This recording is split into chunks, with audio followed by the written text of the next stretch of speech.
#1 team in the country, and Sark and what they do, a great team. But I also want to thank the fans. What an unbelievable atmosphere. From, driving in this morning from my house, seeing everybody at game day, at big noon kickoff, seeing people around the stadium, tailgating, and then the atmosphere in the stadium when we came out for warm-ups. I mean, there wasn't very many empty seats.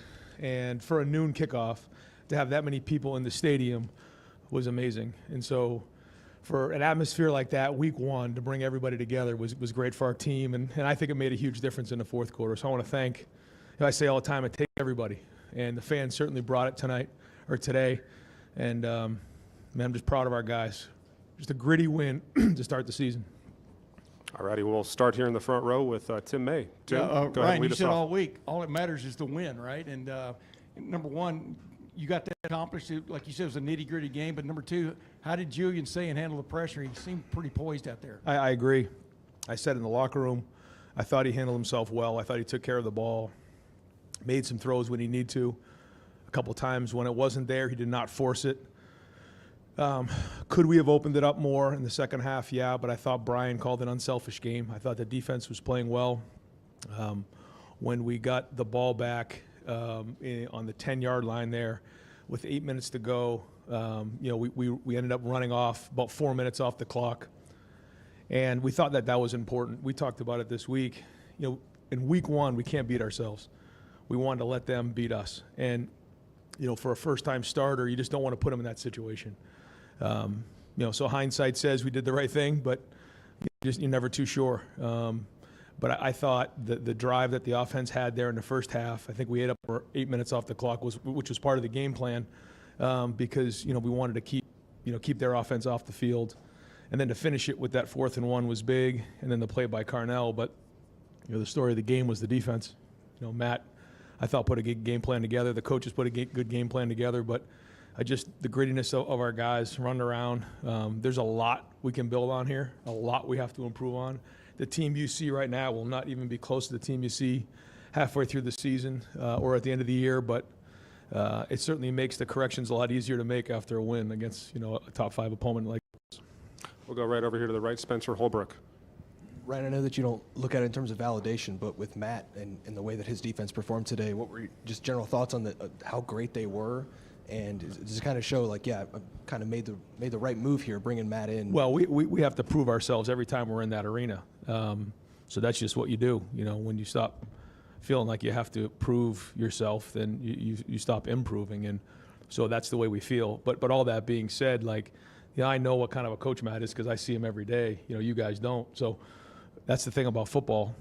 I share that with the guys. All the work that you put in the dark doesn't come to light until this first game, And that's sometimes a sobering thing about football. You put all this work in just to give you a chance, and then you have X number of plays to go make it happen.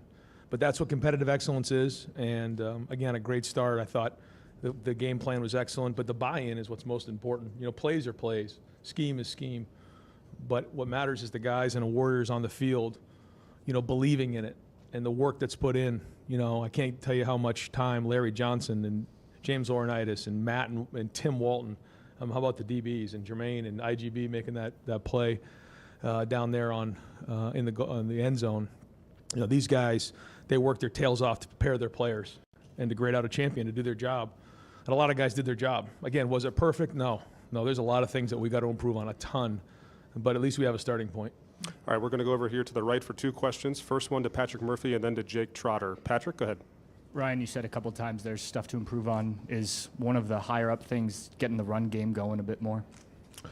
We'll have to look at the film and see. I mean, that's a stout front. There was a lot of guys in there, and when we play them again, I don't think it's going to look the same way. But we were leaning on some of our tight ends in there, and there was some good runs in there. I gotta really look hard now at the film and see. Where things didn't go perfect because, we were pretty tied in on both edges there. And so, those are downhill runs. We're looking to really get physical and push guys around. But I do think that we were getting movement out there. It was not a high-scoring game. I think we had 4 possessions in the first half. When it's time to spread everybody out and air it out, we'll do that and create more space. But This is a team that has a defense that has great team speed. And so we took that into consideration putting the game plan together. It certainly wasn't perfect, but it's a start.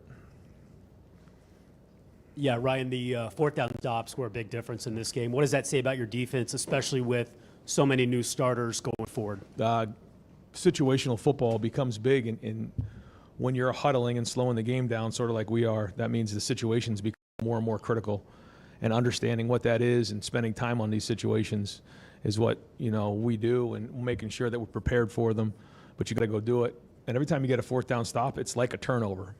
So the interception was huge, but when you start getting fourth down stops at midfield, those flip the entire field, and it's like getting a turnover. So how many fourth down stops? We have 3, 4. There you go. The one to end the game, but 3 before that's almost 4 turnovers, and that plays into it. And there was that opportunity we had early in the game on that fourth down, and that was the other thing with Julian. Early on, I thought he threw some good balls. We actually had a few drops, which is rare around here, and that may have been a different game. You just never know how it starts or how it's going to finish. But yeah, no, those fourth down stops were big.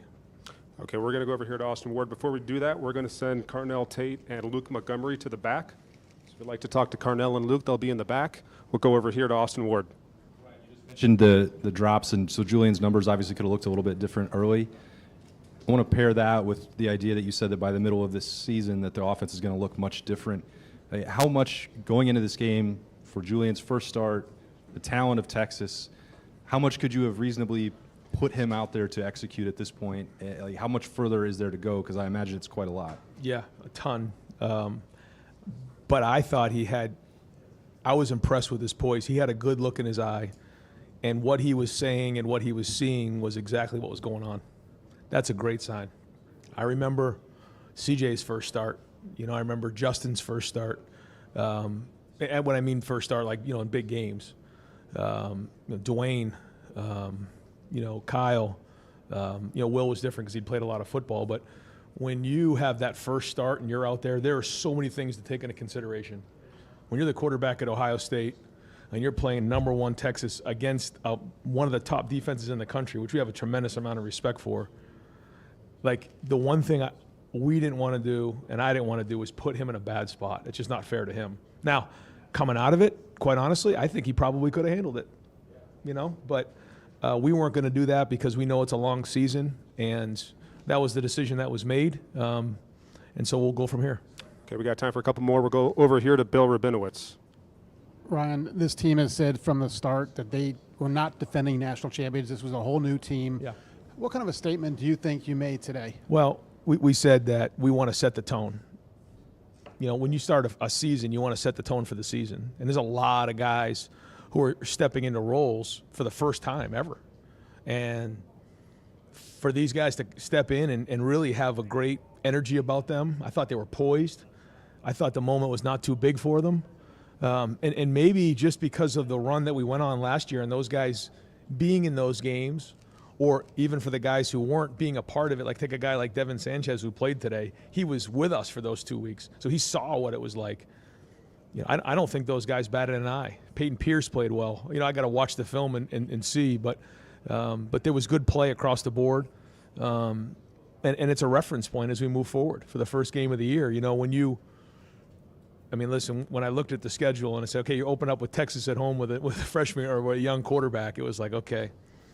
It might be nice to have a few non-conference games to lead up to the season, but as we got closer, it was just like, this is actually a great way to start, because everyone's got to be on their game. Preseason, as we talked about, July was edgy, August was edgy. We knew we had to bring it this first game, and then I think they fed off the crowd. The crowd was strong today, and so this is their team, this is their story, and here's the first chapter. Julian didn't have a lot of experience coming in, obviously, but either did Arch, really. How much he looked confused at times. What was the game plan against him? No, he's going to be a great player and is a great player. We just felt like in week 1 that we didn't want to beat ourselves, so we took that into consideration in everything that we did. And and then knowing there's contingency plans in place. I mean, if we were down 2 scores, you know, this call sheet had all kinds of different contingency plans. Well, it's the same thing on defense. And, you know, he is going to be a great quarterback and is a tremendous talent. But, you know, in anybody you play in that first week, you know, you just don't want to beat yourself, and then you go from there. But he made some really good throws there in the fourth quarter, and you can see the talent. But give our defense credit. All right, we got 2 more over here. First, Stefan, and then to Bill Landis. Stefan, go ahead. Ryan, what stood out to you about kind of the different ways that Arvell impacted the game specifically, especially there in the first half? And also, do you have an update on Kenyatta Jackson? Yeah, Kenyatta, yeah, I don't think I can come up and say what exactly it was, but you know, they took his helmet away, and you know, we'll kind of evaluate how that is moving forward, but I don't see it being a long-term injury. For Arvell has a lot of versatility. When you get up on Arvell, you can just see he has all the traits it takes to be a dominant linebacker. And so what I saw out there today was a guy who was running sideline to sideline from the linebacker position at the second level. But then also you saw him at the end when KJ went down, he was playing up front and rushing the passer and putting pressure on the quarterback. So he can do all those things. This is probably the most he's played in a big game like this, and he'll learn a lot from this. We'll see how he grades out. All right, wrap it up with Bill Landis. What you're talking about with the offensive game plan, you know, playing slower, playing a little ball control, it feels like the trade-off there needs to be confidence in your defense to stand up in a game when 2 touchdowns gives you the win. What gave you that confidence that the defense was going to be able to do that today? Yeah, I think it's a great point. I played this game out in my head every day for the last 3 months. And I didn't know how it was going to go, because when you're going against yourself every day and you have inexperienced players that haven't actually done it on the field, you're not sure. I had an idea how it looked, but I wasn't sure. So what I was trying to do early in the game was get a feel for what was going on. You know, how was our defense holding up front? You know, what kind of rhythm were they in? How fast were they playing? What did we look like in terms of the front on offense? Were we moving the line of scrimmage? How were the running backs running? Brand new running backs. Were they taking care of the football? How was Julian handling it? You know, what were they doing on defense? And then as the first quarter kind of went on, I could see us, you know, getting off the field on defense. I felt like we were moving the line of scrimmage. We had that big drive. We did get, you know, kind of, you know, screwed down inside the 10-yard line early on, and you could see we decided at one point to take a play-action shot, which you know, almost turned into a disaster. But other than that, we were fairly conservative because we felt like our defense was playing well, and that was the. I will say this: at halftime, up 7, you know, coming out, I thought we could go and really flip the scoreboard. We didn't do that. And then as that third quarter wore down, it was like, okay, I feel like our defense can hang in there as long as we don't give them anything cheap on offense. So that's how we played this game. We'll see how the next one goes.